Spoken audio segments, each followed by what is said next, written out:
de interés pues, para todos ustedes, ¿no? En esta ocasión vamos a hablar sobre problemas internos que hubo aquí en Veracruz con el grupo de los liberales para echar a andar en forma las leyes de esta reforma y la ley Lerdo y la ley Juárez específicamente. Como que tenemos una idea generalizada, pero ¿qué pasaba aquí en Veracruz? ¿Quiénes eran los amigos? ¿Quiénes eran los detractores? ¿Quiénes a final de cuentas fueron fieles a Benito Juárez? Y sobre todo, en el recuento final, ¿quién fue casi el único personaje que conservó la amistad con Benito Juárez? Porque hubo un montón de discusiones, de salidas, de trampas y demás, pero por lo que vamos a ver, a pesar de las circunstancias y demás, pues hubo prudencia por parte de los liberales y entonces vamos a tener un panorama que llegar a comentarles en que si bien es cierto que había una guerra contra los conservadores, también la guerra interna contra los liberales de Veracruz y los liberales que venían de la Ciudad de México también es un épico episodio por comentar. Eso, todo este pasaje lo vamos a ver porque tenemos en el día de hoy la presencia y gran parte de que se va a sustentar esta plática con nuestro amigo Sergio Muñoz de la librería Mar Adentro, que se ha especializado en el México del siglo XIX y en particular con Juárez y su gabinete. Creo que lo que nos va a estar platicar va a ser muy interesante. Y también Irán Barrios también tiene Irán Becerra, sí, qué ganas de quitar. Perdón. Nos vamos a visitar más seguidos para encontrar. Bueno, igual también les digo, esa información que nos ha preparado y sobre todo, yo vuelvo a insistir, con el gran acervo que en gran parte tiene Estelina, yo creo que van a tener imágenes muy interesantes. Esto es en el marco de lo que está haciendo el Centro INA Veracruz, de tratar de ser el enlace entre la institución y los amigos, la gente, el pueblo llano, el pueblo interesado, el pueblo especializado que nos está siguiendo, con el ánimo de que siempre estemos actualizados, que es la pretensión de todo lo que estamos platicando. Pues lo estamos haciendo también con bibliografía nueva, con fuentes nuevas, para que sea más rica esta discusión. Entonces, en ese marco en que se vuelve la intencionalidad del Centro INA, es que estamos haciendo estas pláticas. Ya llevamos 22 en total, y va para largo si nos siguen prestando el favor de su asistencia, apoyo, empuje y sugerencias. Entonces, muy a grandes rasgos, es la pretensión para ahora saber desde el chisme organizado que es la historia en alguna forma, sobre qué pasaba con los liberales y por qué accedió venir Benito Juárez desde Guadalajara, darle toda la vuelta hasta Panamá, atravesar Panamá, cuando todavía no estaba el canal. Entonces son partes también de que tienen que ver con la vida cotidiana, con las ocurrencias, pero sobre todo yo creo que de lo más importante es analizar cómo los problemas de personalidad en alguna manera se tuvieron que sublimar cuando ya tuvieron que tener una declaración política los liberales en general. Pues muy buenas noches, esa es la intención de ahora. Vamos a pasar este mensaje aquí a Irán. Muchas gracias, Armando, muy buenas noches a todas y a todos. En primer lugar, mandarles un saludo afectuoso por parte del delegado del Centro INA Veracruz, José Manuel Bañuelos de Ledesma, quien se disculpa por no estar aquí con nosotros. Como ustedes saben, estamos ya en un momento de transición, de cambio gubernamental del gobierno de la República, y en ese sentido ya está él abocado a este proceso de entrega-recepción, por lo cual nos pide que pues lo disculpemos.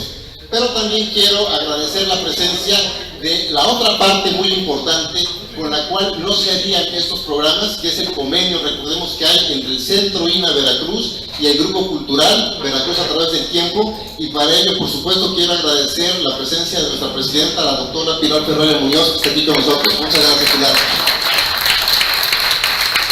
Agradecer, por supuesto, la presencia de todos. Hay grandes personalidades aquí. No quisiera dejar de mencionar algunos, pero sí destacar la presencia, por ejemplo, de un gran amigo nuestro, que está haciendo una labor muy importante precisamente en este momento en el cual se está rehabilitando un edificio importantísimo para la historia de lo que vamos hoy a hablar, como es el arquitecto Francisco Muñoz Espejo, a quien agradezco su presencia. Gracias por estar aquí con nosotros.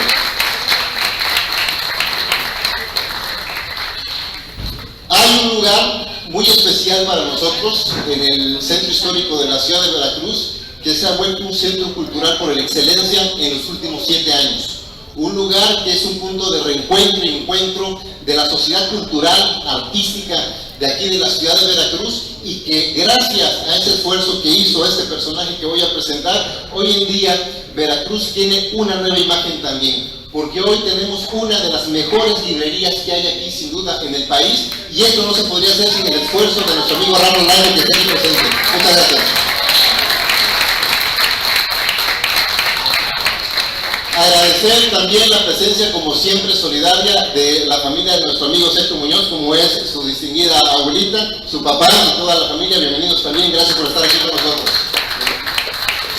Entonces, amigas y amigos, como siempre, en esta ocasión vamos a hablar el contexto histórico, en donde estamos parados cuando hablamos de la Guerra de Reforma, cuáles son sus antecedentes, cuáles son los personajes principales que estuvieron vinculados a este proceso que empieza en la década de los 50 del siglo XIX. Vamos a ver a estos personajes, vamos también a ver cómo era el Veracruz de esa época, para que finalmente podamos tener un contexto nacional, un contexto estatal y municipal, y finalmente poder entender lo que llamamos popularmente la gran grilla que hubo entre el gabinete de Benito Juárez, que es lo que nos va a explicar posteriormente nuestro amigo Sergio Muñoz Martínez. Si nos permite, comenzamos. Arrancamos, amigos, en el último periodo de gobierno del general Antonio López Santana, un personaje destacado para bien o para mal, que gobernó en distintas partes y distintos momentos de la vida política del país, principalmente entre 1833 y 1855. Es un personaje que conservadores, liberales, moderados, todos en algún momento necesitaban buscar ese liderazgo que México no tenía después de su independencia nacional. Necesitaban buscar ese líder que pudiera sumarlos a todos, y ese personaje veracruzano es precisamente el que ustedes están viendo en pantalla. El general Antonio López Santana. Aquí estamos viendo una pintura de él, una pintura oficial en su última etapa como presidente de la República, de 1853 a 1855. Santana tuvo gobierno federal, gobierno conservador, y él se iba acomodando a como a él le convenía en cuestión política. Era un personaje que propiamente le gustaba el poder y le gustaba también el glamour, ¿no?, por el propio poder. No así cuando tenía que tomar decisiones, es cuando ya se sentía mal, se sentía incómodo, dejaba Palacio Nacional y se venía a su terruño, Veracruz. Siempre tuvo esa vinculación personal, obviamente por ser de aquí, pero siempre también fue muy querido durante muchos años, hay que decirlo, por parte de los veracruzanos, que siempre lo distinguieron y siempre le perdonaban también la gran cantidad de errores que cometió. Este periodo, de 1853 a 1855, es la etapa que se conoce como la de la dictadura, y ese momento en que él asume todo el poder es cuando él se autonombra su Alteza Serenísima, que hay que aclarar aquí que ese término Alteza Serenísima no lo inventó él. De hecho, personajes de la independencia nacional también asumieron ese título, como el propio padre de la patria, como Miguel Hidalgo, pero bueno, dentro de estos achaques que le echan todo a él la culpa, pues dicen que él fue el que se puso ese cargo. No, en realidad ya venía desde tiempo atrás. Es tan complicada la situación que hay en el país, que en la mentalidad de Santana y de su equipo, principalmente de Lucas Alamán, un conservador férreo, que tienen la idea de que necesitan un gobierno fuerte realmente, y un gobierno que pueda dominar completamente el país. Para eso la idea es tener un gobierno centralista, un gobierno donde hay estados de la República que se conviertan en departamentos, es decir, que se pueda designar directamente al gobernador del departamento de Veracruz o de Chihuahua, de los demás estados, y obviamente eso genera mucha molestia entre un grupo muy importante de liberales. Hay en este gobierno también personajes que participan en su gobierno que son liberales. El propio Miguel Lerdo de Tejada, personaje que más adelante vamos a hablar, veracruzano, por ejemplo, era el oficial mayor de la Secretaría de Fomento de Santana cuando lanza la convocatoria para la composición del himno nacional mexicano que hoy en día todos conocemos, ¿no? Hay un personaje importante que es el que ustedes ven en la parte de abajo, a la derecha, que es el general Juan Álvarez, personaje de la insurgencia. Acá en 1955 hay un error del 8 por el 9. Entonces, Juan Álvarez es el encargado de organizar la revolución de Ayutla en contra del gobierno de Antonio López de Santa Anna. De ahí incluso ven una imagen en esta caricatura a la izquierda, cómo está cayéndose Santa Anna, ¿no?, cuando empieza este movimiento del plan de Ayutla. Llega finalmente a triunfar el movimiento de Ayutla. Santa Anna renuncia en agosto de 1855 y de ahí llega un gobierno liberal que va a ser encabezado por el personaje que ven ustedes a su izquierda, que es el general Juan Álvarez, un personaje del estado de Guerrero, para esa época ya cacique del estado de Guerrero, pero que es una figura emblemática porque es el último de los insurgentes que está todavía vivo y que está al frente del poder. Él conforma un gabinete conformado por puros liberales, que es los que ustedes ven a su mano izquierda, derecha. Está, por ejemplo, hasta arriba de barba, el general Ignacio Comonfort, que va a ser el secretario de Guerra. Está Benito Juárez, que va a ser el secretario de Justicia. Melchor Ocampo, que va a ser en algunos momentos de Relaciones Exteriores y de Hacienda. Guillermo Prieto, que va a estar en la Secretaría de Hacienda. Y lo que es también la figura de Miguel Héroe Tejada, que lo tienen en la parte de abajo hacia la derecha. Son personajes que los comentamos ahorita porque muchos de ellos, a excepción de Comonfort, son los que van a estar aquí en Veracruz cuando se instala el gobierno de la República. ¿Cuáles son las principales acciones que realiza el gobierno de Juan Álvarez en tan solo 3 meses? Porque él únicamente gobierna de octubre a diciembre de 1855. Empiezan a ver los propios liberales de que pues realmente no es un gobernante con carácter, con decisión, y es cuando empieza la cuestión interna del golpeteo político entre ellos para finalmente hacer que Juan Álvarez renuncie a la presidencia de la República. Pero logra lanzar el primer Congreso Constituyente para la elección de los diputados que van a integrar el Congreso Constituyente de la Constitución Política de 1857. Va a ser la primera constitución de carácter liberal. Se entiende y se comprende como la Constitución de Ayutla, más que la de 1857, porque es la respuesta o el resultado del movimiento armado de Ayutla. Y una vez que lanza esta convocatoria, otro punto importante va a ser que su secretario de Justicia, don Benito Juárez, lanza la famosa Ley Juárez. Es una ley del 23 de noviembre de 1855, que es la ley sobre administración de justicia y orgánica de los tribunales de la nación, del distrito y territorios. En pocas palabras, es la ley que le va a quitar el fuero militar y el fuero eclesiástico a estos dos grupos de poder importantísimos que hay en el país, y que uno de los males que se tiene desde el punto de vista liberal es el excesivo poder y el excesivo control que tenía tanto el ejército como la propia iglesia. ¿Qué van a hacer? Ahora va a ser juzgados especializados que van a estar organizados por el gobierno, en el cual se les va a juzgar, pero únicamente en materia civil, ¿sí?, tanto los eclesiásticos como los integrantes del ejército. Y también esta ley podemos decir que es moderada, porque en los casos penales no está tipificado que se les abra proceso. Puede ser mediante los propios tribunales militares o eclesiásticos que se puede dar este tipo de juicios. Entonces es una ley que sí les molesta, pero que hasta cierto punto sigue siendo moderada, ¿sí? No es lo extremista que después pasarían a ser algunas.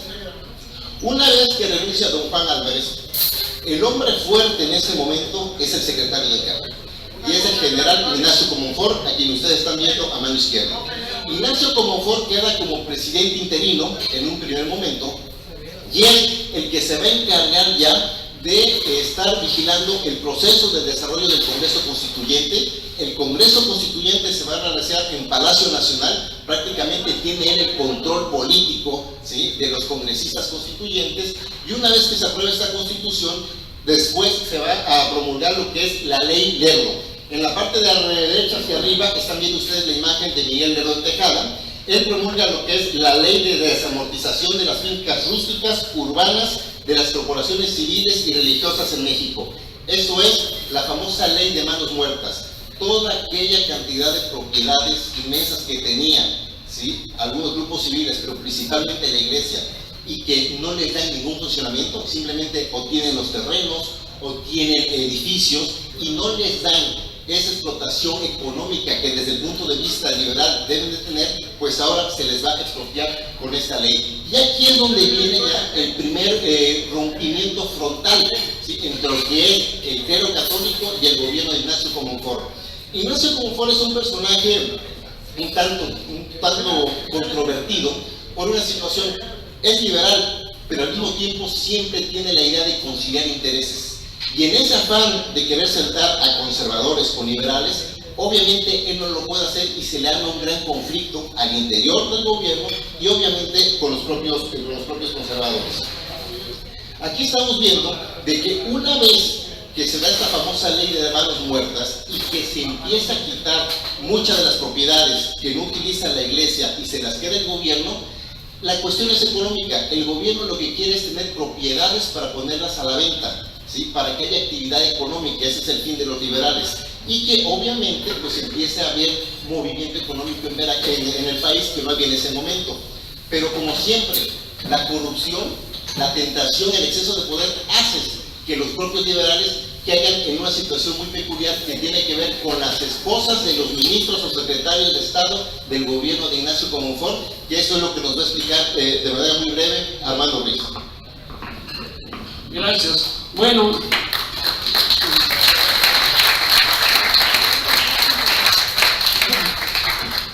para ejemplificar este arduo trabajo de consolidación de lo que ya venía haciendo la ley Lerdo, uno de los principales beneficios fue precisamente que el gobierno en turno tenía toda esa información económica sobre lo que iban a costar esos lotes. Era una información en principio confidencial, pero este documento que vimos aquí, que está suscrito el 16 de diciembre de 1856, a los pocos meses de dada esa ley, pues nos pone un poco en consideración de ver las cuestiones éticas y morales de la gente que está con la gente en el poder, que sabe de los costos que se van a vender las propiedades, los terrenos de la iglesia y lo que estaban en manos muertas. Entonces aquí en este documento encontramos que fueron identificadas el caso de María Caso, esposa de Guillermo Prieto, y Mercedes Urquiaga de Lerdo de Tejada. Entonces lo que nos planteábamos es eso, ¿dónde queda esa cuestión ética de aprovecharte de ser oportuno o oportunista cuando hay una información conocida por el pequeño grupo de la élite de que va a usufructuar pues el conocimiento y los costos de estos materiales, ¿no?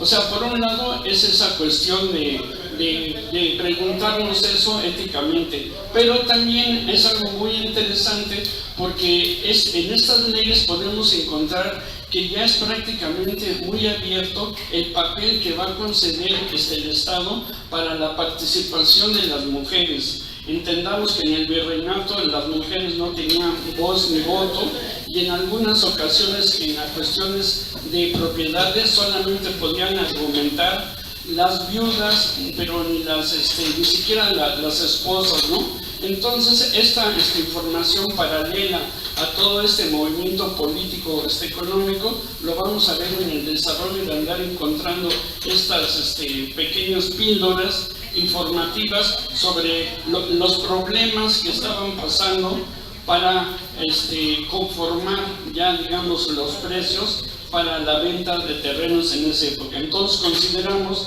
que hay que evitar esa historia siempre de los buenos y malos. A lo mejor nos estábamos acostumbrando que los liberales eran los buenos y por autonomacia los otros eran los malos de la película, pero depende quién esté en el poder pues para hacer esos enjuagues, ¿no? Entonces esas son, creo, las reflexiones de las historias de los trabajos que hacemos aquí para puntualizarlo. Bueno, le cedo nuevamente el teléfono aquí a Irán. Posteriormente a esta situación coyuntural que se descubrió por parte de la corrupción, que hay que decirlo que hay en el gabinete de Ignacio Comonfort, otro secretario, en este caso el secretario de Justicia, José María Iglesias, también crea la famosa ley Iglesias, que es la ley de obvenciones parroquiales, ¿sí? Esta ley se va a encargar de controlar los ingresos que tiene el clero católico, ¿sí? Objeciones son una especie de ganancias, ¿sí? Son las ganancias económicas que va teniendo la iglesia y que ahora el gobierno las va a regular.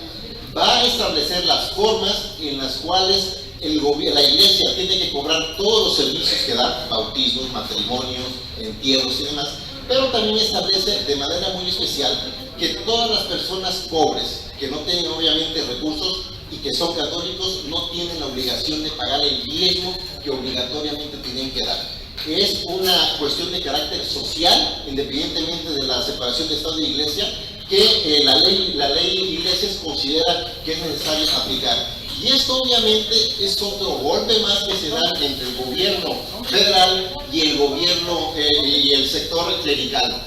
Una vez que se aprueba la Constitución liberal el 5 de febrero de 1857, hay malestar.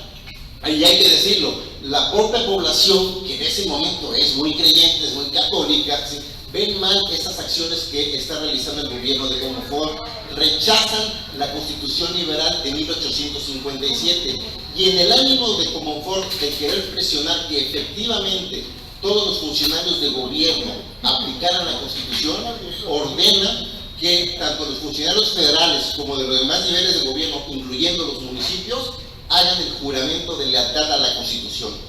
Obviamente, esto genera dentro de las propias familias de los trabajadores y funcionarios de gobierno una división, porque las más católicas en ese momento pues, son las esposas, y las esposas le empiezan a decir a los funcionarios de gobierno: ¿cómo vas a hacer un juramento a una Constitución que está atacando a la iglesia, ¿no? Entonces los funcionarios entran en una crisis personal y familiar, porque dicen, por un lado, me está presionando mi esposo, mi familia, para que no renuncie yo, para que no jure yo la Constitución, y por otro lado, pues mi jefe del gobierno, el presidente y toda la estructura de gabinete nos están presionando que juremos la Constitución. Entonces sí se da un conflicto muy fuerte y hay muchos funcionarios del gobierno que optan incluso por renunciar. Prefieren apartarse del gobierno antes que jurar esta Constitución y tener pues una especie de división con sus familias. Entonces, este conflicto se viene todavía a afectar más cuando el personaje que están ustedes viendo en la pantalla, que es el arzobispo de México, don José Lázaro de la Garza y Ballesteros, ¿sí?, exige que todos aquellos que sean católicos no juren la Constitución, y si la juran, como dice ahí, serán excomulgados, se les negarán los servicios espirituales, religiosos, confesiones, bautizos, matrimonios, entierros en campos santos. Se niegan a esto y obviamente esto genera todavía una crisis mayor dentro de la propia sociedad mexicana. Y aquí se está empezando a organizar una división muy profunda, no solamente ya entre los grupos políticos liberales y conservadores, sino entre las propias poblaciones, las propias familias, los propios amigos. Empieza a haber una división muy fuerte. Viendo esa situación, que los liberales moderados no están de acuerdo con la Constitución de 1857, que los conservadores y la Iglesia la están rechazando, el propio gobierno, comenzando con Comonfort, titubea de seguir aplicando esta Constitución, es cuando tres personajes, hubo otros más, pero los más destacados, ¿sí?, como este que estamos viendo aquí en pantalla, Félix Zuluaga, junto con José Vaz, que es el gobernador del Distrito Federal, y Manuel Paino, que en algunas ocasiones fue secretario de Hacienda de Comonfort, van a ver al presidente Comonfort, al arzobispado de Tacubaya, que es donde está asentado Ignacio Comonfort, y le hacen ver a Comonfort el peligro que hay, que la población no acepte la Constitución y que ellos consideran que es necesario que se pueda llevar un proceso de reforma o incluso convocar a un nuevo Congreso Constituyente para hacer una nueva Constitución, alegando o diciéndole a Comonfort que obviamente él va a quedar como presidente de la República con plenos poderes en lo que se convoca a este Congreso Constituyente. Y aquí empiezan a tejer muy fino, y aquí es donde entra Veracruz. Hay para ese momento un gobernador en Veracruz, que es gobernador interino desde 1856, que todos aquí lo hemos nombrado, que es Manuel Gutiérrez Zamora. Manuel Gutiérrez Zamora es un liberal comprometido con la causa, y Juan José Vaz, el gobernador de la Ciudad de México, lo viene a ver aquí a Veracruz para convencerlo de que apoye la idea, ¿sí?, de que se cree un nuevo Congreso Constituyente para hacer una nueva Constitución que satisfaga a la mayor parte, a todos. Pero al mismo tiempo le dice a Gutiérrez Zamora, la idea es no que le demos la razón a la Iglesia, No que la iglesia diga, triunfamos, no, sino que sea una reforma en la cual hay un consenso general y estemos todos de acuerdo y salga lo más perfecta esa constitución en la cual pueden estar sumados todos. Cuando le dice esto a Comonfort, de inmediato acepta Ignacio Comonfort, y es ahí cuando se va a lanzar el famoso plan de Tacubaya del 17 de diciembre de 1857, en el cual la idea es deponer o derogar la Constitución Liberal de 1857 y permitir que tenga plenos poderes el general Ignacio Comonfort, en lo que convoca a un nuevo Congreso Constituyente. Es aquí cuando Ignacio Comonfort busca, platica con el que ahora para ese momento es el presidente de la Suprema Corte de Justicia de la Nación, que es el que tienen ustedes a su derecha, que es Benito Juárez. Por constitución, a partir de esta constitución de 1857, a falta de presidente de la República, quien lo sustituye en automático es el presidente de la Suprema Corte de Justicia de la Nación. En este caso, a falta de Ignacio Comonfort, sería Benito Juárez. Ignacio Comonfort invita a Benito Juárez. Benito Juárez, con palabras muy educadas, muy atentas, le dice que lo felicita por esta nueva idea y demás, pero que no lo va a acompañar en este proceso. Desconfía Ignacio Comonfort de Juárez, siendo presidente de la Suprema Corte, y lo manda a encerrar. Lo tiene en la casa de un tiempo. De ahí viene una situación destacada. A mano izquierda ven ustedes una pintura poco conocida del general coronel Manuel Gutiérrez Zamora, gobernador de Veracruz. En la parte central estamos viendo la figura de Juan José Vaz, el gobernador de la Ciudad de México, quien viene a hablar con Manuel Gutiérrez Zamora a convencerlo de que se derogue esta constitución y apoyen el plan de Tacubaya. Y a su mano derecha tienen ustedes al general Ignacio de la Llave, también veracruzano, que en algunas ocasiones fue también secretario de Gobernación del propio Comonfort y también posteriormente de Benito Juárez. Habla con los dos, convence a Gutiérrez Zamora de que es necesario apoyar a Comonfort. En ese momento, amigos, ya hay una comunicación telegráfica entre la Ciudad de México y la ciudad de Veracruz. Entonces, de inmediato se le informa, ¿sí?, que Manuel Gutiérrez Zamora está de acuerdo en este golpe de Estado, porque prácticamente eso es, y también se reúne con Ignacio de la Llave, pero Ignacio de la Llave no dice sí y no, simplemente lo escucha y lo que hace es retirarse a su terruño, a Orizaba, que es donde tiene un fuerte destacamento militar y donde tiene bastante influencia de carácter político. ¿Qué pasa? Ignacio de la Llave, al ver que Manuel Gutiérrez Zamora va a apoyar este golpe de Ignacio Comonfort, se traslada de Orizaba aquí a la ciudad de Veracruz, habla con él, lo convence de que lo que se va a hacer es una locura, porque finalmente si derogan la Constitución liberal, lo más seguro es que obtengan nuevamente fuerza a los conservadores y que es un retroceso. Manuel Gutiérrez Zamora lo razona, da marcha atrás, se vuelve a telegrafiar a la Ciudad de México y es donde informa a Manuel Gutiérrez Zamora que el gobierno del estado de Veracruz no apoya al plan de Tacubaya.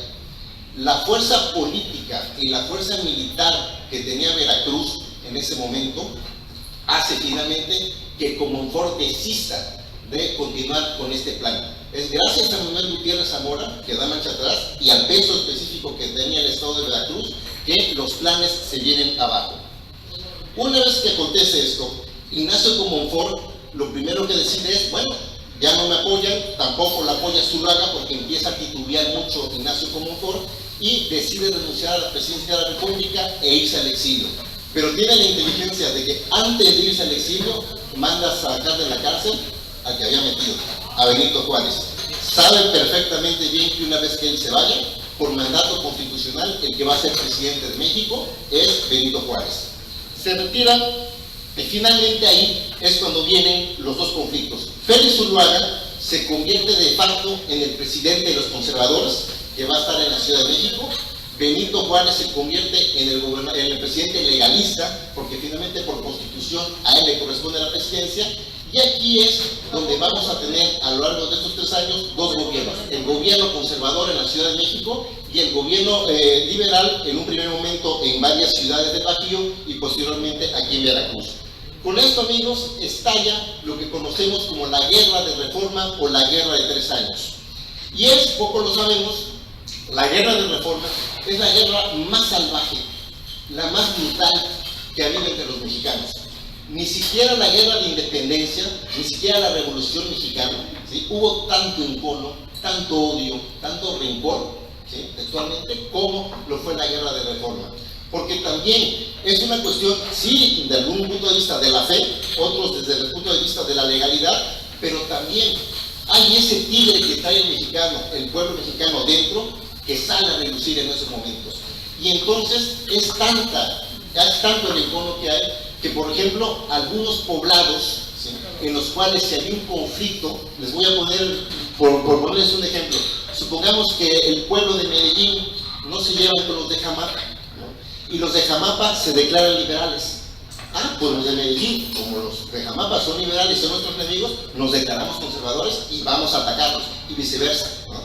Parecería de novela, pero así fue, y así se empieza a dar un encono, ¿sí?, entre los mexicanos, se rompen familias, se dividen amigos, ¿sí? Es una situación muy brutal, ¿sí?, que nos costó mucho trabajo sanar esas heridas, pero esa situación pues sí tuvo que ver mucho con cuestiones de fe y cuestiones también de este ajuste de cuentas que estamos hablando. Llegamos a Veracruz.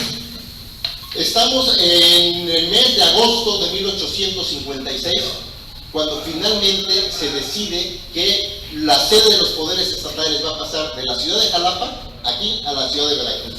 Inmediatamente que se firma y se promulga la Constitución de 1857, el 5 de febrero, de inmediato el gobernador Manuel Gutiérrez Zamora convoca un congreso constituyente local para hacer nuestra nueva constitución del estado de Veracruz, ya adaptada a la Constitución Liberal de 1857.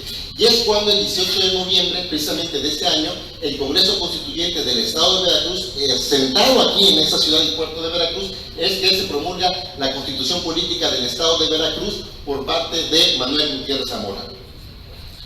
¿Cómo era Veracruz en ese tiempo? Estamos aquí mostrándoles uno de los mapas que están más cercanos a la época de la Guerra de Reforma. Es un mapa de la ciudad de Veracruz de 1854. Prácticamente ese es el Veracruz que van a encontrar los liberales aquí. Una ciudad todavía amurallada, pequeña prácticamente, con un pequeño puerto, ¿sí?, que ven ustedes en la parte de abajo, en la punta, ¿sí?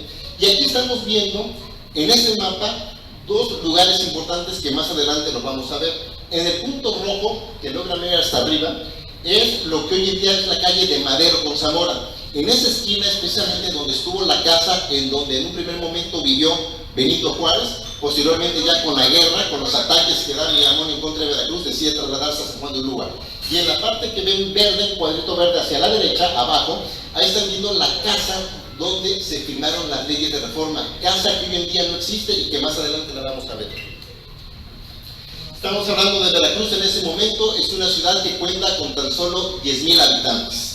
Es una pequeña ciudad en comparación con el estado de Veracruz, que en ese momento tiene 394,000 habitantes.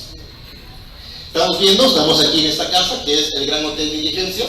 En ese momento ya existe el Gran Hotel Diligencias. Hay un servicio diario de diligencias que parte de aquí, de este hotel, pero que es un concepto importante, no llega a la Ciudad de México. Esta diligencia sale de Veracruz, pasa por la Ciudad de México y llega como destino final a Guadalajara. Es también una ciudad en donde tenemos prácticamente 8 años con un servicio de ferrocarril pequeño. Es el ferrocarril que se inaugura en 1850 y que recorre lo que es la estación a la altura de lo que es el Parque Zamora. Va a recorrer ese tren hacia Cabeza Olmeca, se da la vuelta y prácticamente va a irse hacia Tejería. Importante decirlo porque es la primera ruta que hubo formalmente en el país. También somos en ese sentido privilegiados dentro de la historia nacional porque Veracruz cuenta con un primer ferrocarril y que en este momento ya está funcionando. Está Veracruz instalado aquí y el personaje que ven ustedes en medio es el entonces presidente del Congreso del Estado de Veracruz, que ustedes lo han oído nombrar por la calle, José de Empara, que está a 3 cuadras hacia acá, hacia la zona de Montesinos.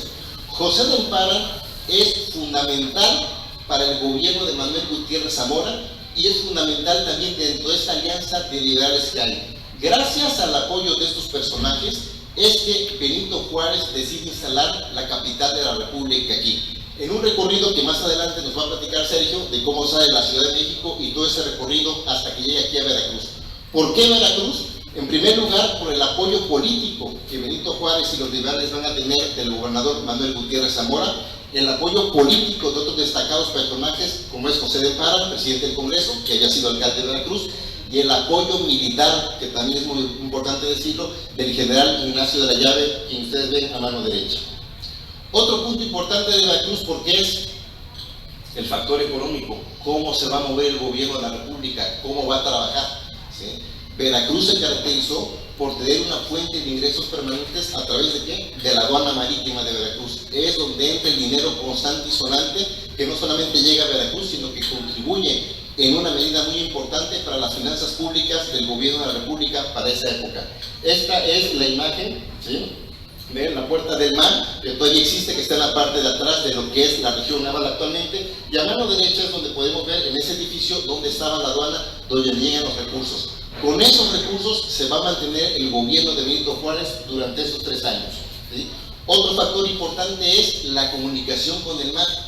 En cualquier momento que se requiera, tienen la comunicación para huir en un momento dado, pero también para comunicarse y tener ahí lo que es la comunicación en materia de comercio, ¿sí? En materia de compra militar, de armamento. Entonces Veracruz es una puerta fundamental para el grupo de los liberales. Parte de la arquitectura de Veracruz también cambió con la propia presencia de los liberales aquí. Es estando Juárez en Veracruz cuando Manuel Gutiérrez Zamora empieza a ver que estratégicamente es necesario que tengamos una visión amplia de lo que hay alrededor de la ciudad.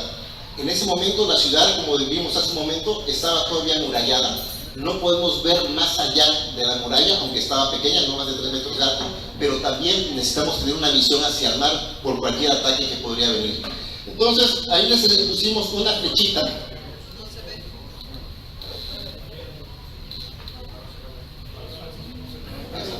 Así se ve.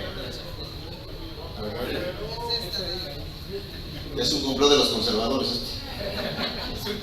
Así, ya. Bueno, ahí déjala, no te muevas. Es ahí el...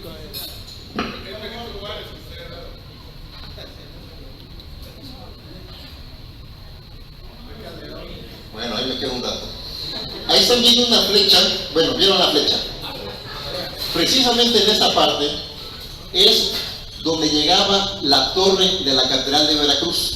Muchos piensan que la iglesia católica se encargó de construir la torre como tal, pero no, la torre tenía únicamente la primera parte.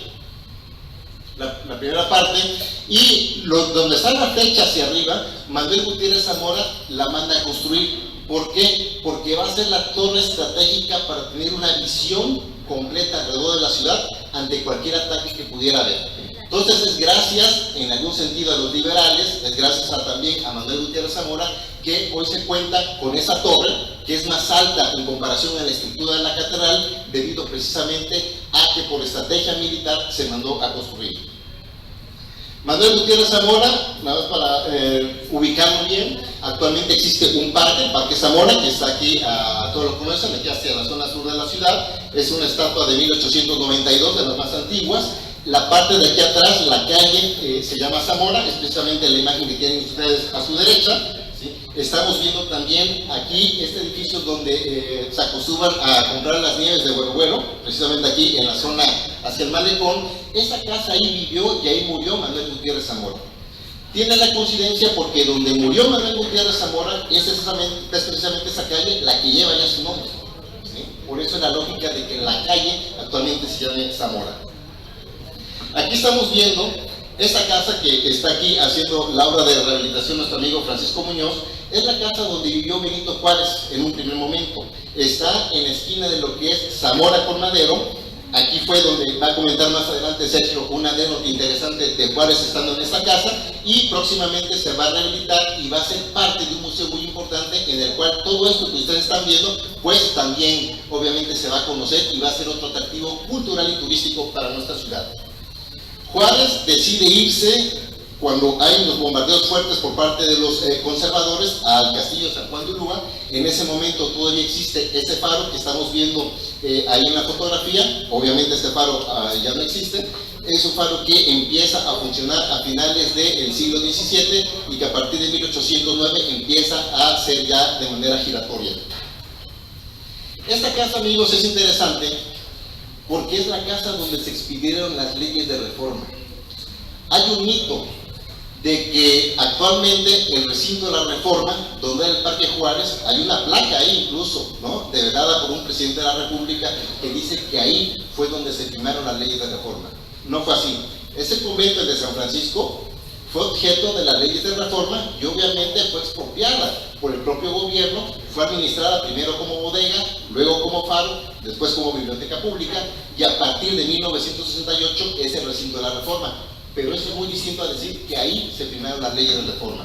Las leyes de reforma se firmaron en esta casa que ustedes están viendo, que hoy en día no existe, y que está en lo que es en la esquina de Morelos con Constitución. Esta misma imagen, ahora la van a ver cómo está actualmente. Es precisamente en ese parquecito que ven ustedes en la esquina, ahí es donde estaba esa casa donde se firmaron las leyes de reforma, y el edificio que estuvo al lado y que está al lado, que en algún momento fue el consulado de los Estados Unidos, ahora es el edificio Leyes de Reforma, que también dentro de este proceso de dar a conocer la historia del liberalismo se está rehabilitando para que en un momento dado puedan entrar en funcionamiento.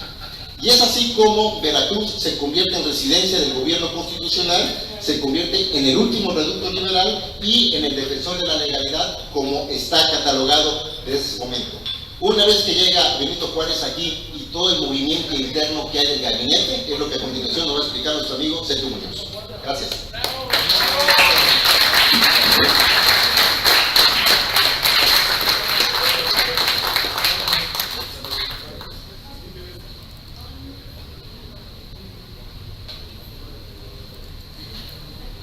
Buenas noches a todos. Irán nos ha dado un maravilloso repaso de fechas, de lugares, de leyes, y yo quisiera, con permiso de ustedes, hablarles de personajes, de gente de carne y hueso.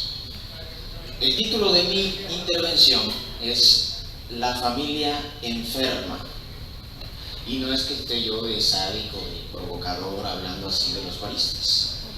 Es que cuando este grupo de liberales que se asumen el gobierno legítimo de la República van huyendo, pasan por Guanajuato, pasan por Guadalajara, donde por poco matan a Juárez, lo fusilan, y cuando están por salir del país por medio de Manzanillo, así les llama la prensa conservadora, la prensa de la Ciudad de México los apoda la familia enferma.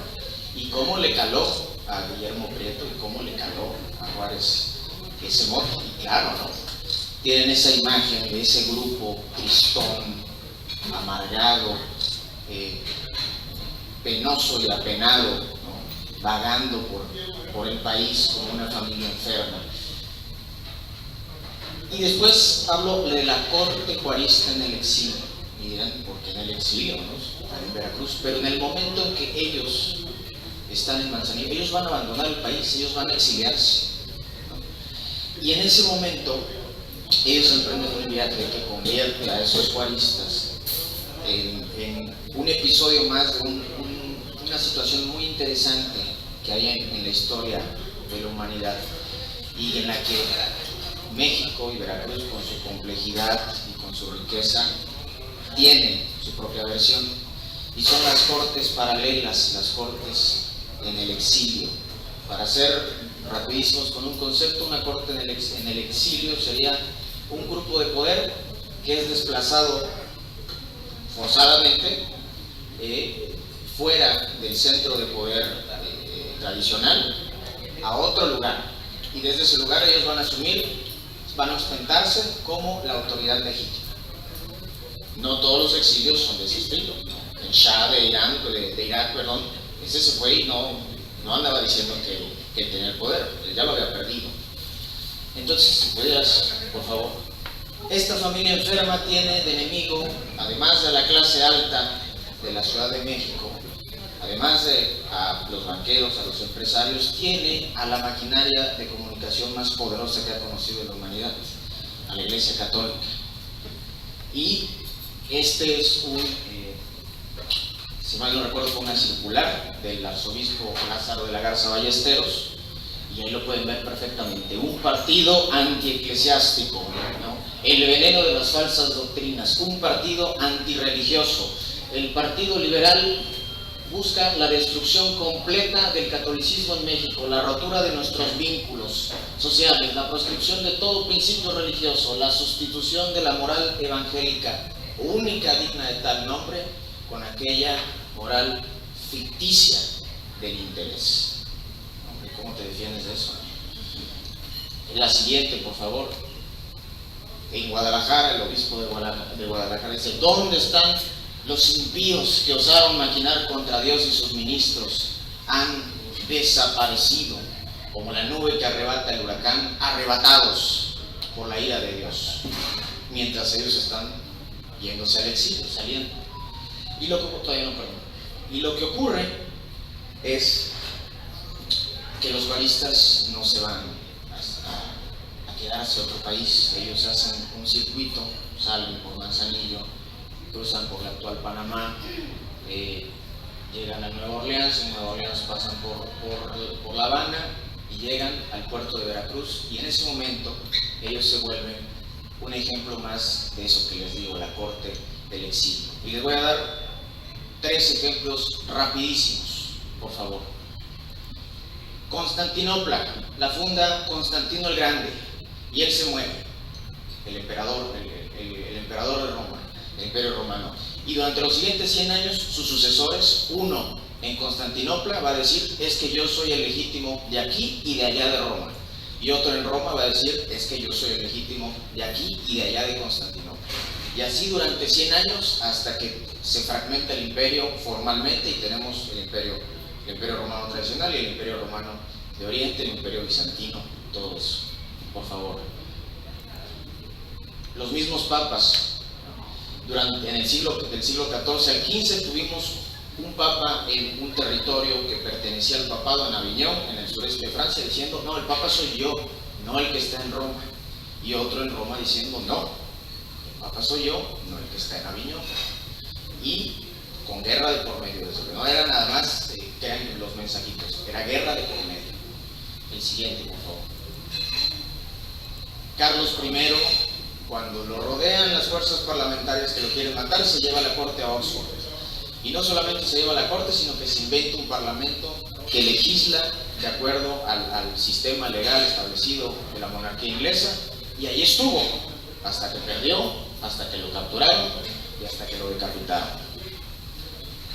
Y el siguiente, que es el más romántico, es el bisnieto de Carlos, que llega en un botecito con 14 amigos, llega por Escocia, por la costa más violenta de Escocia, y con su personalidad, con su voluntad, tenía 25 años, va convenciendo a los clanes, va convenciendo a los grupos políticos, y termina de pronto entrando a la ciudad de Edimburgo como el legítimo heredero, aunque había otro rey en Londres, un pariente, ¿no? Desde luego. Y ahí tuvo su corte en el palacio de Holyrood, hasta que perdió la guerra, y a él no lo mataron, pero él sí se alcanzó a pelar, ¿no? Y pasó el resto de sus vidas, ahora sí en el exilio, sin poder alguno. ¿Cómo ocurren estos ejemplos? Dirán: en serio, ¿no? Tú me estás aquí apantallando con unos ejemplos de historia universal que no tienen nada que ver, y estás buscando paralelos donde no los hay. Pero lo que ocurre es que estos ejemplos ocurrieron porque la situación política de estos lugares permitía que una persona dijera a sus enemigos: ¿me quieres romper la madre? Inténtalo. Pero el contenedor de la autoridad legítima soy yo. Yo tengo el derecho divino de gobernar, así que donde yo esté, está la autoridad legítima. Y hazle como quieras y vamos a ver cómo nos toca. Y en un país como México ocurrió exactamente lo mismo con Benito Juárez. Y dirán: pero ese es un vocabulario de monarquía, ¿no? ¿Qué es eso del derecho divino? Y no me vengas a decir que Juárez, que el derecho divino sí era una cosa muy diferente. Pues en enero de 1858, mientras estos juaristas están dirigiéndose hacia el exilio, ellos emiten esta circular a los conciudadanos: la persona del primer magistrado del país, el presidente Juárez, es más bien una institución sagrada, porque ella mantiene el depósito de las leyes. es su representación viva, es su imagen más auténtica. Esa persona no se pertenece, no es dueña de sí misma, no puede disponer de sus destinos, pertenece al país. El maravilloso uso de un vocabulario más viejo que cualquier cosa, faraónico incluso, con un giro republicano. Y para tú poder tener un discurso así, poder mantener una corriente política así, y una corte en el exilio así como la vamos a ver, tienes que tener tres cosas. Tienes que tener robustos ideólogos que puedan elaborarte ese discurso, esa ideología, y que mantengan convencidos a tus partidarios, a tus aliados, y que también impongan a tus enemigos, porque la ideología también impone al de enfrente. Necesitas despiadados operadores que hagan que tu poder ocurra, que consigan las alianzas y los pactos necesarios para que ocurran. Y necesitas la fuerza bruta que por cualquier cosa pueda garantizar el ejercicio de tu autoridad. Y vamos a ver cómo cuando Juárez llega a Veracruz, ya trae o encuentra esos tres. Por favor, Iván. Este es el puerto de Veracruz, al que llega Juárez. Ese puerto está muy bonito, de hecho, quien guste se lo pasa, está bien bonito. Y lo encontré de pura chiripa en un archivo multimedia, y cuando guste se lo pasa, está bien bonito. Pero bueno, ahí llega. Y Juárez, por ahora sí, por favor. Juárez se encuentra con el gobernador Manuel Gutiérrez Zamora. Y Manuel Gutiérrez Zamora es un personaje muy decimonónico, es elegantísimo, sobrio, un férreo administrador de las tropas veracruzanas, un gran operador, adorado por su pueblo, pero una cosa muy particular, es antisantanista. Imagínense, ha habido gobernadores que lo intentaron ser los más amados, pero ninguno le llegó ni a los talones a lo adorado que fue Antonio López de Santa Anna en Veracruz.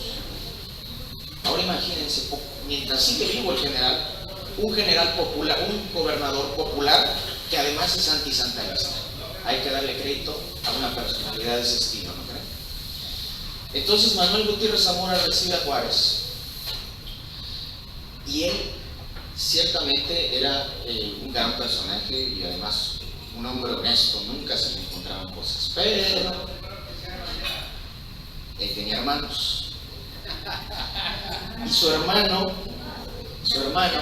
José Gutiérrez Zamora, y no lo digo yo, lo encuentra en los archivos del historiador Jean Bazin, lo encuentra como él de entrada es el encargado del negocio familiar. Ellos eran de familia de comerciantes, pero además lo encuentra como administrador de por lo menos 37 fincas o edificios en el puerto de Veracruz. No necesariamente quiere decir que era el dueño, quiere decir que él se dedicaba a ser el administrador. Pero bueno, 37, ¿no? Era el segundo más importante del puerto. Y otro hermano, Rafael Gutiérrez Zamora, que creó una sociedad dedicada a especular, una sociedad inmobiliaria dedicada a especular con terrenos o edificios nacionalizados a las corporaciones, y que 10 años después hizo un negocio redondo. Esos son los Gutiérrez Zamora. Pero de Manuel Gutiérrez Zamora no me pueden hablar mal, a eso sí la verdad, y ya veremos por qué. Cuando el general Miguel María Echegaray acaba de tomar Jalapa, conservador, lo está tomando para el gobierno de la Ciudad de México, le manda un mensaje a Gutiérrez Zamora: oye, no somos enemigos, te conozco, eres gente de bien, ríndete, entrega la plaza, va a haber lugar para ti. Y Zamora le contesta: reflexione usted bien, recuerde que la historia es inexorable y que ha inscrito con el nombre de traidores a varios por no haber querido enmendar a tiempo un error.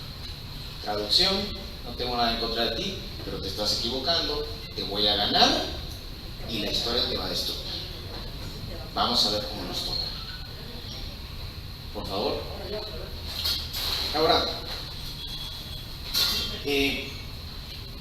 La llegada de Juárez al puerto de Veracruz es la llegada de un presidente, ¿no? Hace rato había un escandalazo porque estaba el desfile infantil, no se compara, ¿no? Hablamos de cañones, hablamos de la banda de guerra, hablamos de tambores, hablamos de cornetas. Es la llegada de un presidente. Y en un país como lo había sido la Nueva España, en un país como era este México independiente, que estaba acostumbrado, que era estamental, que tenía perfectamente claro dónde iba cada quien, qué era cada quien. Como bien dice, por ejemplo, Antonio Rubial, en que la fiesta era la manifestación por excelencia del estamento social. ¿Qué quiere decir esto? Que en las fiestas, no, a ver, estos iban acá, y este gremio iba acá, y este gremio se podía vestir así, y este gremio podía traer a tal santo, y este gremio podía traer a este otro. Y cuidadito, y te salías de la fila, cuidadito, y te pasabas antes. En un país así, donde todo estaba perfectamente acomodado, imagínense la escena, la imagen revolucionaria de el gobernador criollo, espigado, elegante, recibiendo con toda la reverencia al gobernador indígena, chaparrito, con su traje negro gastado. Era una imagen ciertamente revolucionaria. Y hay una anécdota que hay un tema con Juárez. Él siempre fue muy reservado, muy misterioso. Entonces, lo que sabemos de Juárez en muchísimas ocasiones es por lo que contaban los que estaban alrededor de él, pero los que estaban alrededor de él tenían interés de que fuera magnífico, ¿no? Y hay una anécdota sobre cuando llega a esta casa que Irán nos señaló. Él pasa por la cocina y la cocinera no sabe quién es. Ella simplemente ve a un indio entrando a la cocina y que lo agarra a cucharazos. Esa es la anécdota, y que después, a la hora de servirle la comida y ve que está la cabeza, se apena y le dice: discúlpeme, señor presidente. A ver, tampoco entró en harapos. De ser así, no habría entrado en harapos a la cocina el presidente Juárez. ¿No lo creen?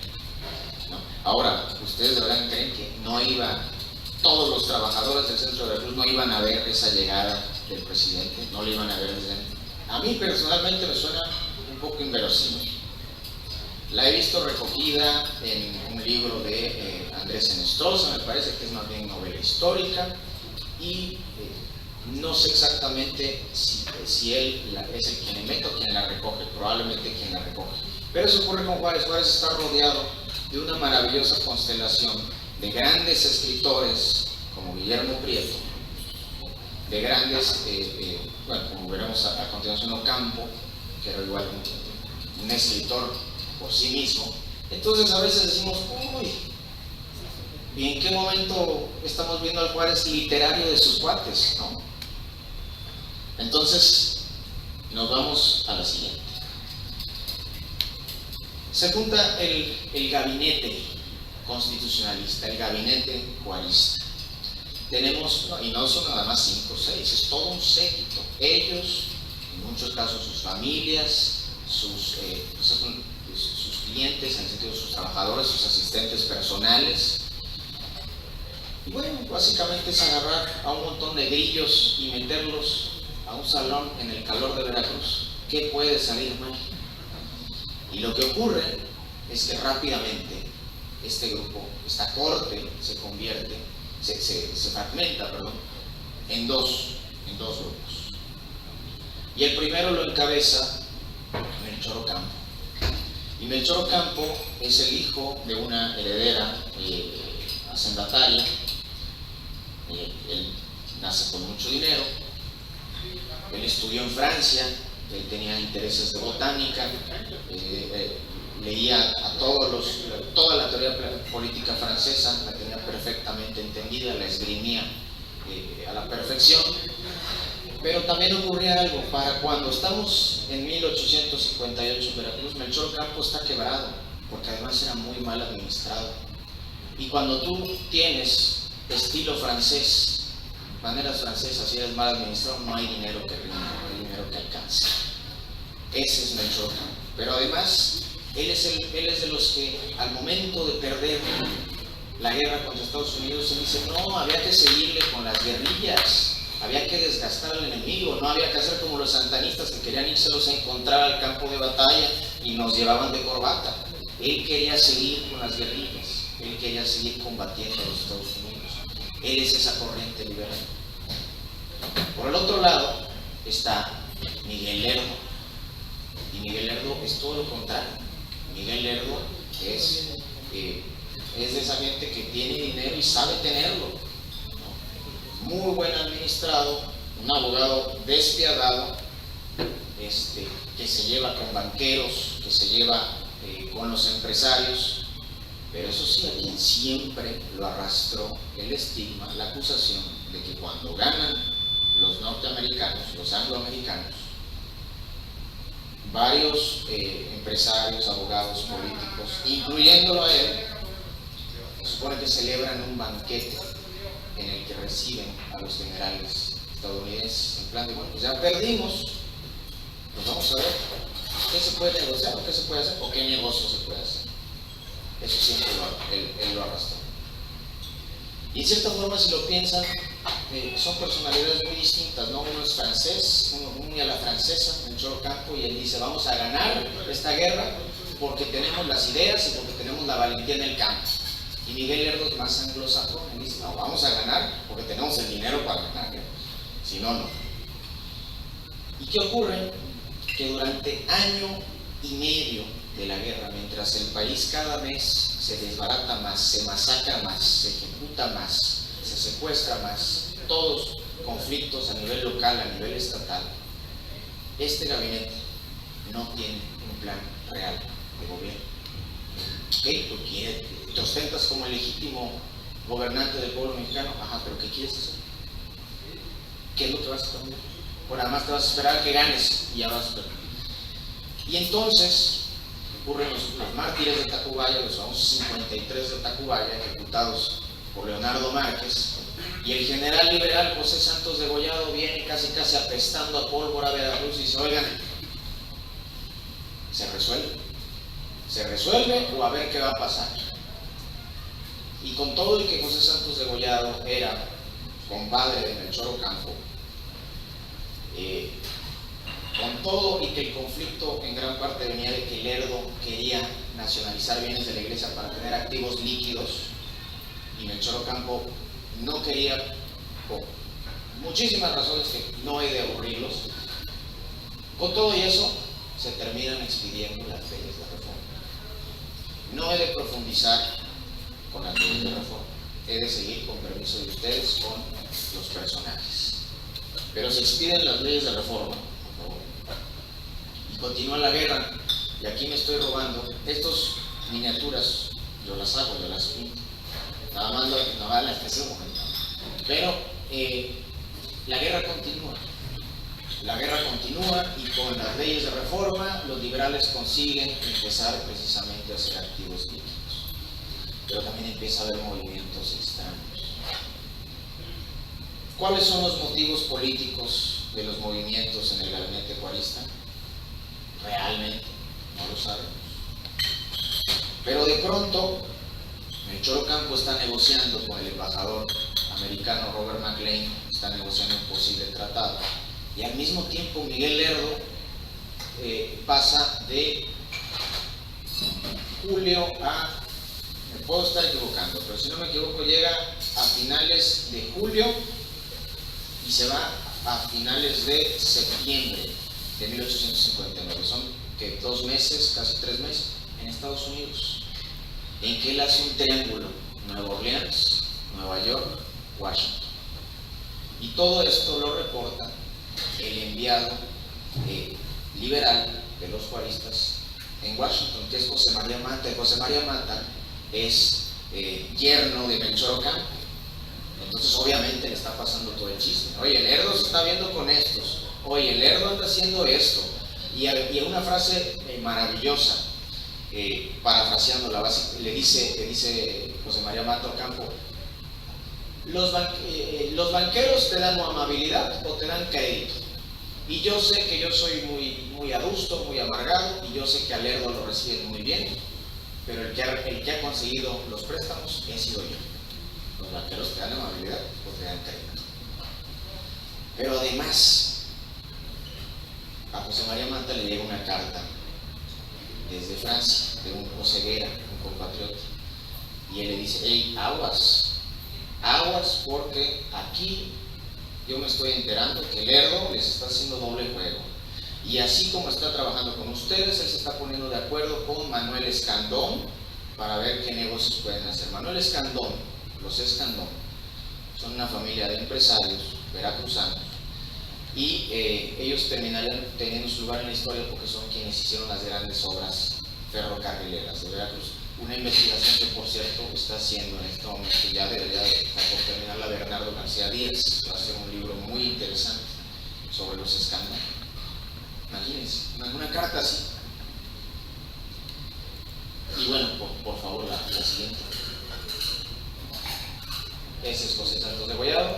Cuando llegue lo que les platico, por favor. Entonces, a fin de cuentas, se negocia un tratado. Antes de que digan es que ese tratado de Magdaleno Ocampo es que eran los liberales dándole la patria a los americanos para darles un paso por Tehuantepec, les voy a decir algo. El proyecto de infraestructura de crear un paso de mercancías por Tehuantepec, tanto conservadores como liberales lo estaban planeando. Los conservadores simplemente lo querían hacer con Reino Unido, y Reino Unido no le quería entrar. ¿Por qué? Porque no había seguridad de la inversión. ¿Cómo va a haber seguridad de la inversión en un país donde de un momento a otro un gobierno se depone o un gobierno le anula concesiones o negocios a cualquier inversionista? Pues no. Entonces, quien termina consiguiendo ese tratado, no voy a entrar a detalle con el tratado de Magdaleno Ocampo, pero quien consigue ahora sí que esa negociación, llevarla a cabo, pues son los juaristas con los americanos. Y afortunadamente o desafortunadamente para ellos, aquí sí ellos lo aprueban, pero en Estados Unidos el Senado no lo ratifica, porque el Senado traía sus propias guerrillas terribles entre republicanos y demócratas. Y como les digo, hubo movimientos muy extraños durante la negociación del Tratado de Magdaleno Ocampo, porque a media negociación es retirado Melchor Ocampo de la negociación. Y curiosamente, por algo que nada más se puede decir, en 1859 y en 2024 asumirá la cartera de Relaciones Exteriores el licenciado de la Fuente, porque es Juan Antonio de la Fuente quien asume durante 2 meses esa negociación hasta que vuelve Ocampo y Ocampo la termina. ¿Por qué lo hizo? Quizá las negociaciones estaban muy ríspidas con Ocampo y había que quitarlo un poquito, quizá en una válvula de presión, no lo sabemos. Lo cierto es que Benito Juárez era un político experto, así que si lo hizo fue por algo. Entonces, el Tratado Magdaleno Ocampo no pasa en el Senado, pero sí entra dinero y armas de los Estados Unidos. Y para resumirles, el último año de la Guerra de Reforma es básicamente eso. A los conservadores se les acabó el dinero y a los liberales les empezó a entrar y se acabó. Y Juárez se va en enero, por fin triunfante, por favor, gracias. Juárez se va triunfante a la Ciudad de México, curó a la familia enferma, ¿no? Y se queda aquí Manuel Gutiérrez Zamora. Pero el gobernador, en enero de 1861, se empieza a sentir mal, empieza a doler la panza, empieza a tener diarrea con sangre. Hoy todos somos muy afortunados, podemos estarnos tomando una cerveza, una coquita, un whisky por allá, pero en aquel entonces, si tú tomabas agua sucia, te daba disentería y se acabó el sueño. Y algo que sí le toca ver a Manuel Gutiérrez Zamora en la casa precisamente que nos señaló Irán por allá, es a otra familia enferma. A otra familia enferma. ¿Quién creen ustedes que pudiera ser? Bueno, ¿se acuerdan de esos que decían el Partido Liberal? ¿Dónde están aquellos que intentaron contra Dios y sus ministros? pues el arzobispo Lázaro de la Garza Ballesteros, el obispo de Michoacán, Clemente Mujía, que era archienemigo de Melchor Ocampo, toda esa élite, esa cúpula de la Iglesia Católica, la familia enferma, ahora yéndose hacia el exilio. Por los tiempos, a ver, no les voy a decir, sí, y Gutiérrez Zamora salió y los vio por la ventana y se burló. No, eso no nos consta, pero por los tiempos pudo haberlo alcanzado a ver. Y Gutiérrez Zamora muere el 21 de marzo de 1861, el cumpleaños del presidente que él sostuvo y que le debe básicamente haberse curado y haber vuelto al poder en la Ciudad de México. Miguel Lerdo, es que si fuera una serie de televisión me dirían, está súper mal escrito esto, pero Miguel Lerdo se muere de tifo el 22 de marzo de 1861. Y ahora, aquí hay algo extrañísimo, porque todos los libros, las biografías que consulté, todas dicen 22 de marzo, pero fui al recinto de la Reforma, donde están las estatuas de sus ministros, y dice Miguel Lerdo murió el 12 de mayo. Ahora, bueno, yo a lo mejor pues puedo estar equivocado, ¿no? A lo mejor tiene una acta de defunción inédita el Ayuntamiento de Veracruz. Vamos a darles el beneficio de la duda. Pero eso es lo que dice. Pero los historiadores dicen que murió el 22 de marzo. Y Melchor Ocampo, para que vean, dirían, está mal escrita esta serie. Ahora, Melchor Ocampo, 3 meses después, Melchor Ocampo es levantado y ejecutado por sus enemigos políticos, por los conservadores. Y así, esos 3 importantísimos cuadros que permitieron la subsistencia de Juárez y de su proyecto político, así desaparecen, ahora sí que cuando se les dejó de necesitar. Pero ¿cuál es la moraleja de esto? Eran personalidades muy distintas, personalidades en ocasiones que chocaban, ¿no? Pero tenían algo en común, una incesante habilidad. Y para cualquier proyecto, ese tipo de personalidades son imprescindibles. Y yo quisiera dejarlos, que ya he hablado demasiado de estos personajes, yo quisiera dejarlos nada más con 2 moralejas.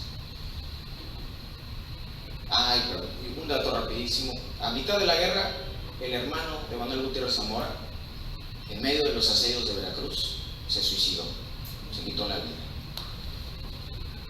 Entonces, ¿a qué voy con este dato y con todo lo que les acabo de decir?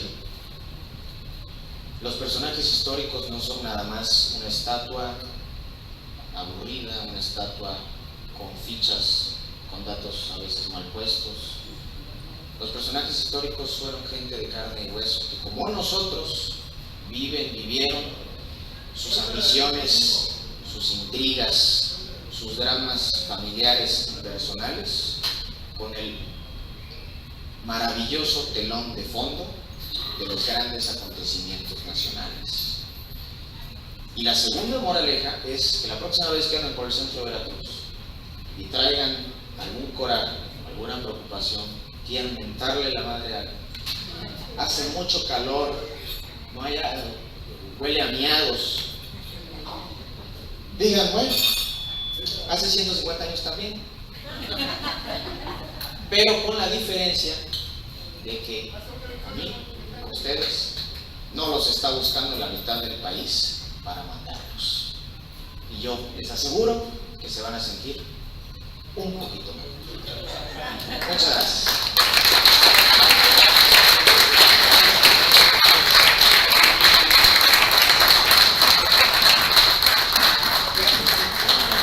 Bueno, pues muy ilustrativo. Desde un principio les dije que se trataba de eso, de hacer la combinación de acciones con personajes históricos, pero también, digamos, revelar algo de las psicologías, de las conductas de los personajes. Lo que vamos a hacer ahorita es un ejercicio.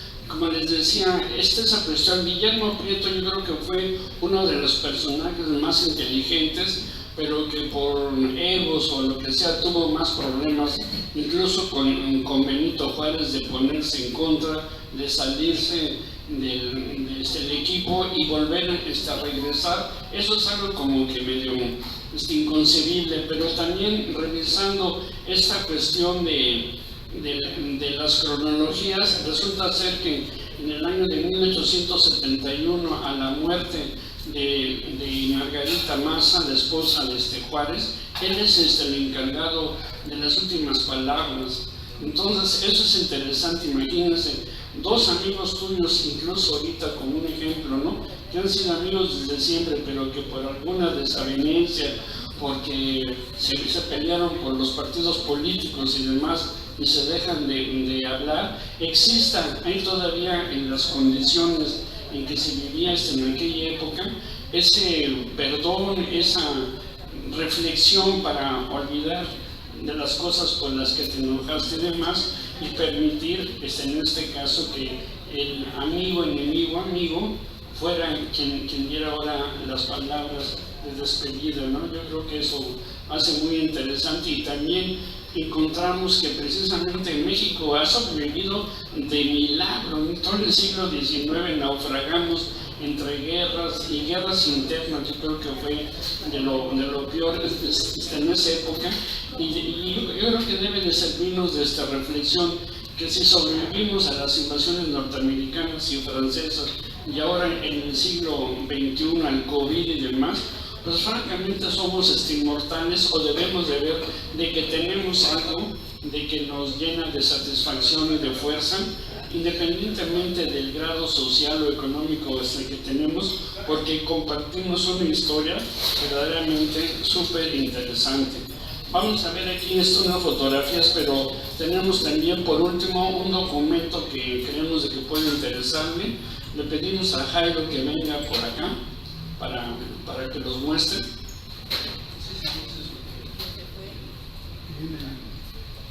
Y bueno, un poquito para decirles, ¿no? Siempre es en mi caso la constante que, aparte de la revisión bibliográfica y de documentos, yo sí hago hincapié en que el acero fotográfico mayoritariamente del INE que ocupamos aquí es uno de los grandes logros, una gran fototeca nacional, que en algún momento de ocio, que nos peleemos con la pareja o demás, es muy interesante andar de ocioso metiéndose a la mediateca y ver todas estas fotografías de todos estos capítulos. Así que cuando tengan ese problema existencial, anden de ociosos en la mediateca. Bueno, le paso aquí el teléfono a Jairo para cerrar esta sesión.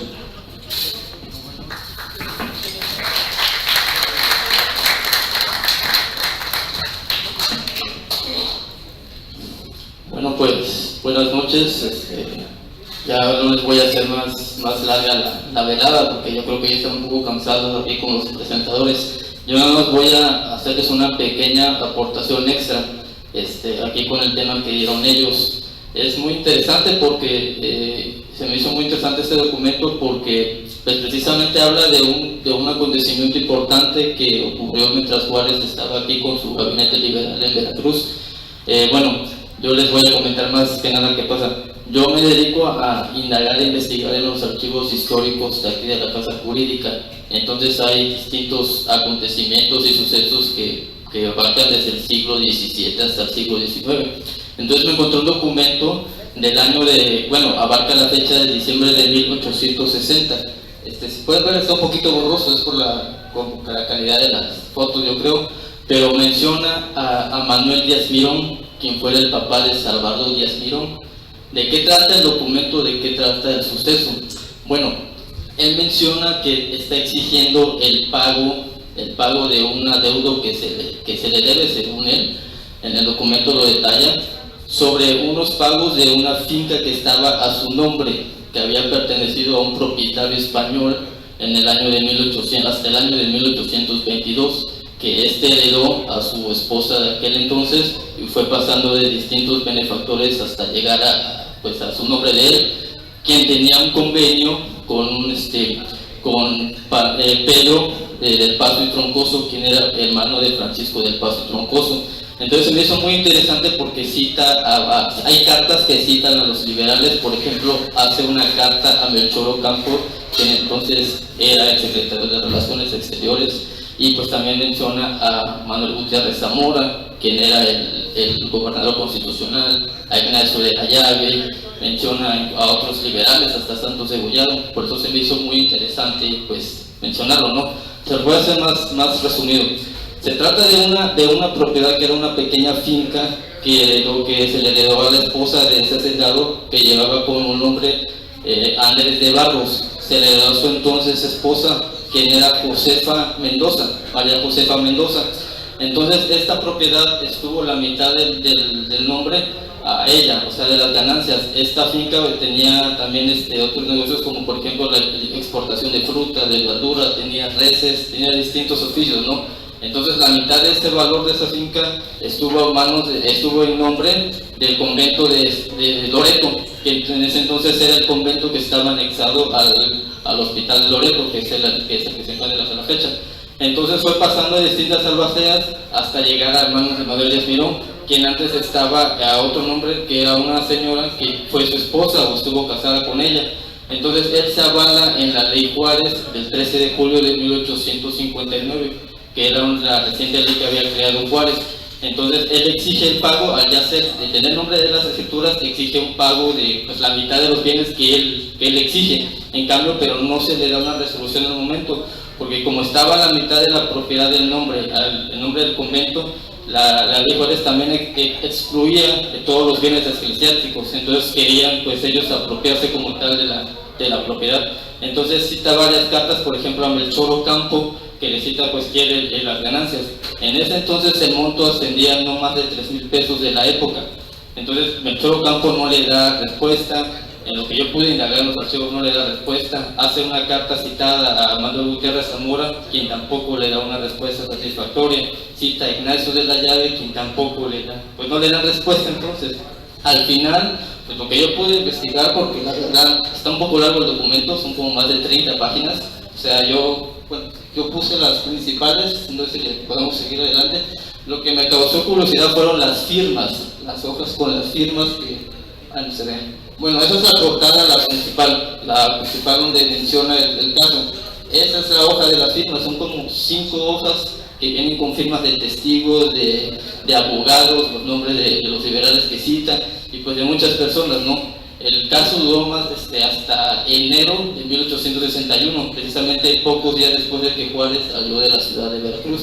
Y pues bueno, la resolución es de que no le dan las ganancias a Manuel Díaz Miró, no le dan, pasa a ser la propiedad a manos del gobierno liberal, y pues cuando se quedó con las ganas porque no recibió ni un peso.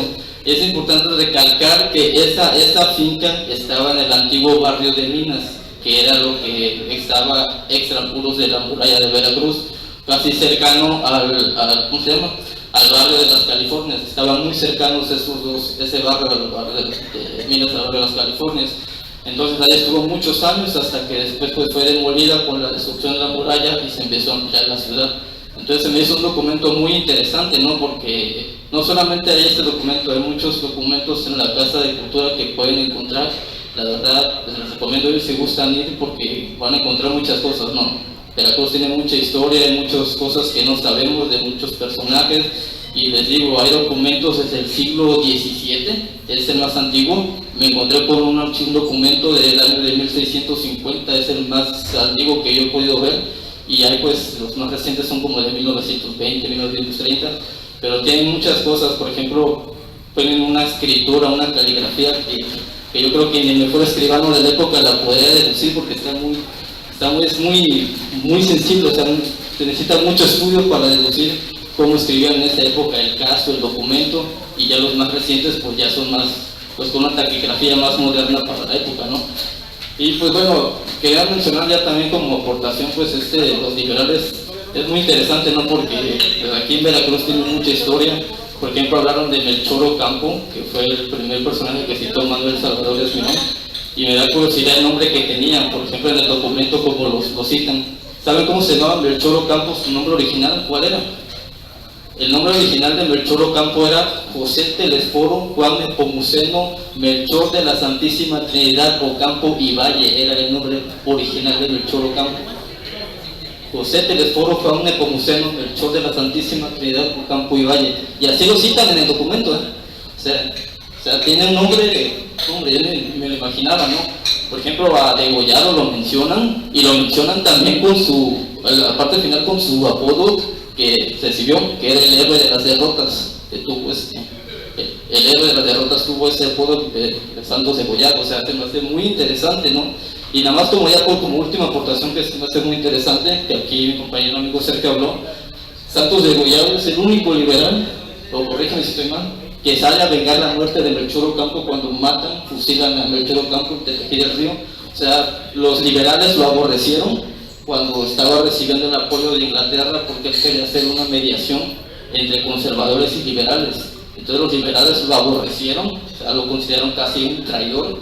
Entonces vivió en una depresión, su carrera política se vino al desagüe. Fue antes de ser nombrado, fue secretario de Relaciones, ¿no? Ya en el último mandato. Les voy a decir, el tema de las carteras se brincan y se salen tanto que en ocasiones las fuentes se contradicen. Pero sobre Santos Degollado hay algo que vale la pena señalar. La ficha que está bajo su estatua de José Santos Degollado dice que terminando la guerra de Reforma se retiró a la vida privada, ¿no? Era la última foto de presentación. Dice que el general Santos Degollado terminó la guerra de Reforma y se retiró a la vida privada. Yo solamente espero, que obviamente Dios no lo quiera, si yo muriera violentamente por mis enemigos políticos y uno de mis mejores amigos y mis compadres se subieran a un caballo, fueran a tratar de vengarme, agarrar a los que mataron y los mataran en el intento, yo quisiera que muchos años después alguien no dijera, ah sí, se retiró a la vida privada y se murió. A lo mejor soy muy romántico por eso. Declararía el benemérito de la patria como él, a vengar la muerte de un amigo sería. Pero bueno, esta es mi pequeña aportación, espero que les haya servido. Les reitero que cuando quieran visitar algún documento, una información, pueden visitar la Casa Jurídica, así como el INA, así como la librería Mar Adentro, que hay muchos libros interesantes. Y pues bueno, eso es todo de mi parte, era una pequeña aportación que les quería dar, y le paso el micrófono al maestro Armando. Muchas gracias.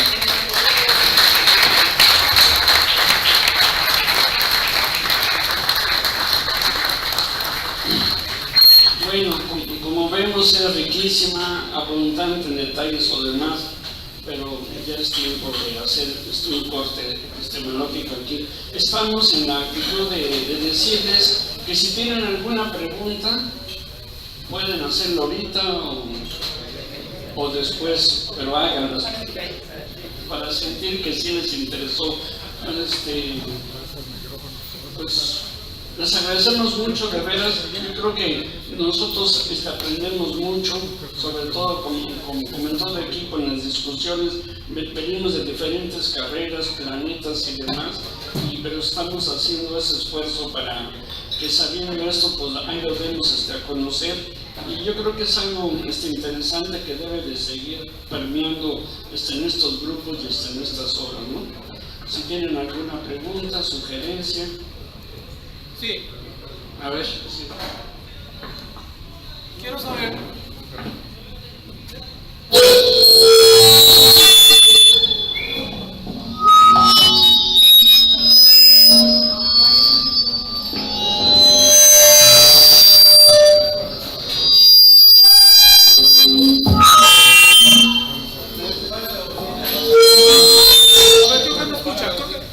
Creo que sí me escuchan. Creo que sí me escuchan.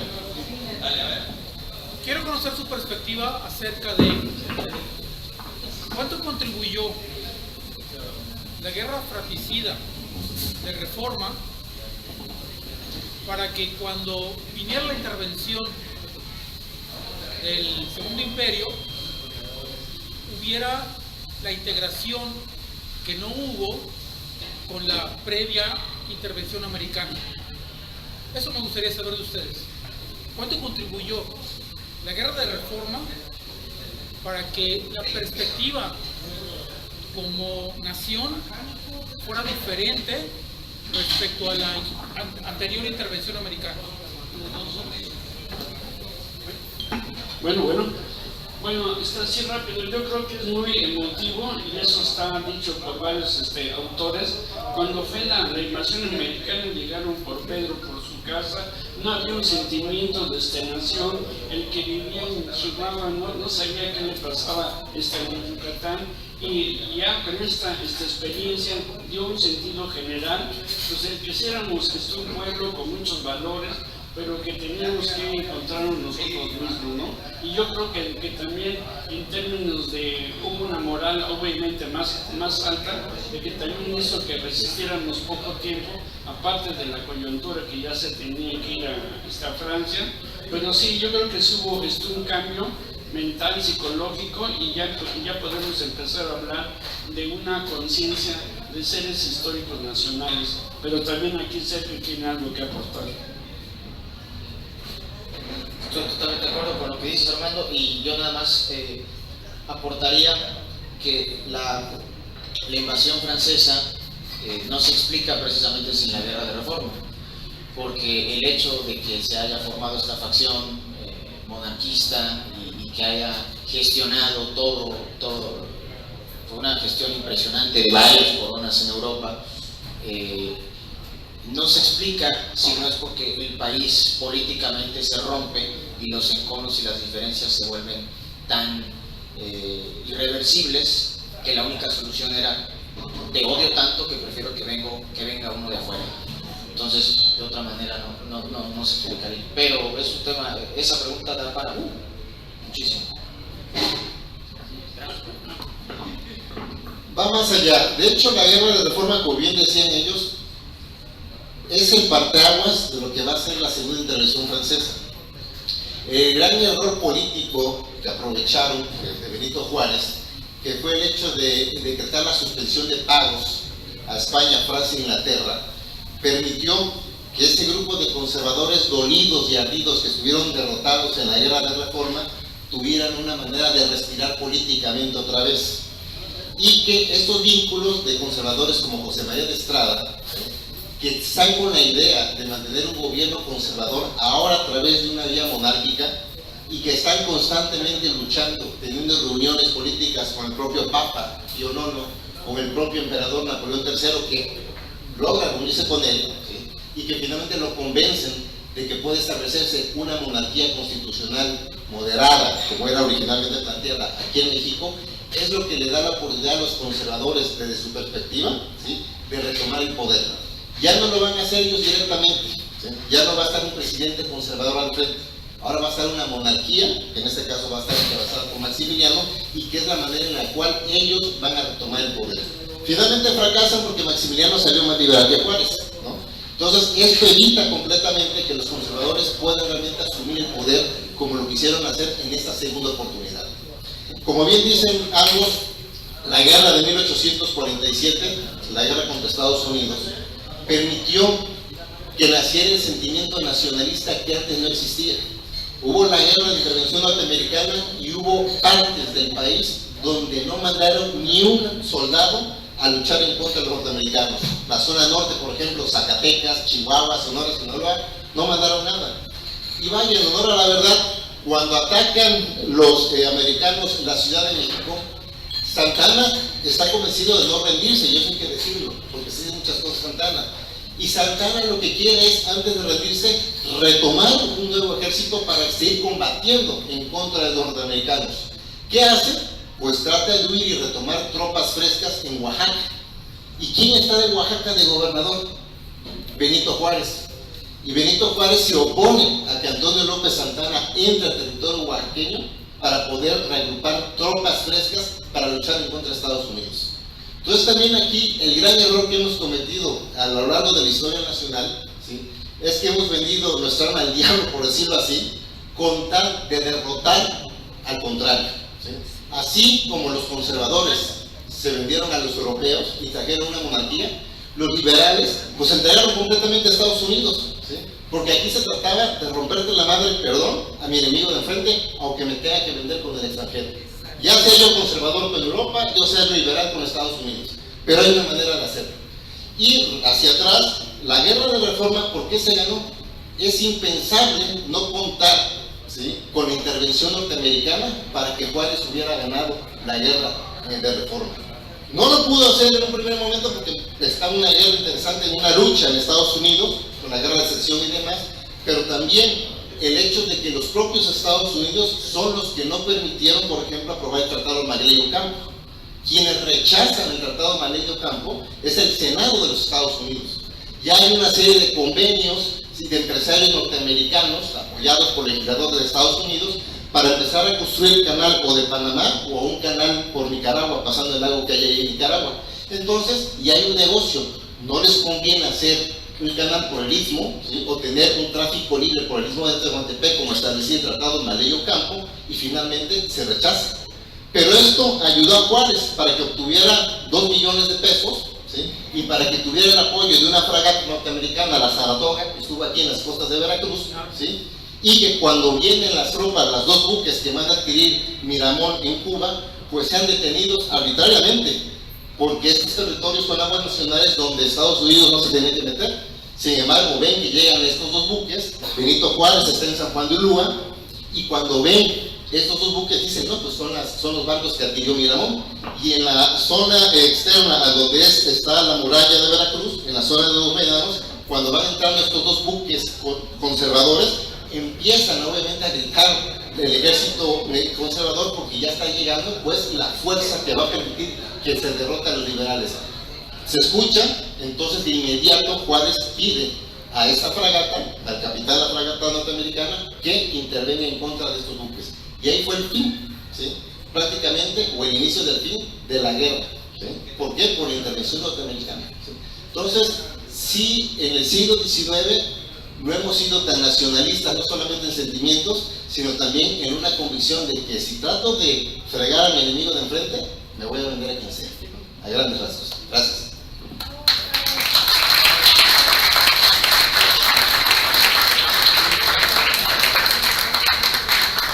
Bueno, si alguien tiene el espíritu nacionalista a flor de labio, que hablen y se manifieste. Si no es así, de verdad les agradecemos muchísimo su paciencia, que nos sigan y que estas charlas sean así de interés, porque pues hay que reflejarlo en nuestras vidas y en la educación o de los nietos, de los hijos. Eso creo yo. En fin, como ya no hay quórum, muchas gracias. Buenas noches, muchas gracias.